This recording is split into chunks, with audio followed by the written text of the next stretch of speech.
Nul n'est venu au monde pour être seul, pour vivre seul. Parler de la jeunesse dans le monde, c'est réconcilier le monde avec l'humain. Je voudrais évoquer l'altérité, la culture, le respect de l'autre, la question de la tolérance. Au bout du compte, ce que je vous demande, c'est qu'on puisse au moins s'écouter, sinon s'entendre. Le droit international ne meurt pas d'abord sous les bombes. Il meurt lorsque les individus et les nations cessent de croire qu'il vaut également pour tous. Je pense que ça permet une ouverture d'esprit pas mal. À notre âge, c'est bien. Évidemment, l'objectif, ça n'est pas un monde parfait.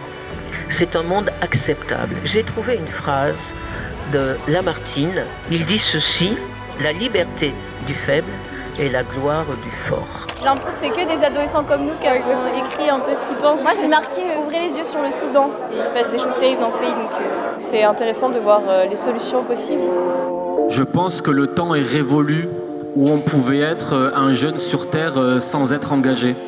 N'oubliez jamais que les gens qui ont beaucoup de haine dans leur cœur, eux, ils vont se lever pour exprimer leur aigreur vis-à-vis de la vie. Il faut aussi que les gens heureux, les gens qui ont des visions apaisées de la vie, trouvent cette motivation en eux et qu'on arrête avec ces discours de toute façon ça change rien, etc. etc. Franchement, réveillez-vous. Je pensais pas que je pouvais avoir un impact, mais en fait, il faut essayer quoi. Si on s'y met, on peut faire changer les choses, qu'on soit jeune ou pas. On peut tous avoir notre place dans ce monde. Je pense qu'il faut plutôt être optimiste, que tout le monde se lève et qu'on essaye tous de coopérer ensemble et c'est peut-être comme ça que le monde il va changer.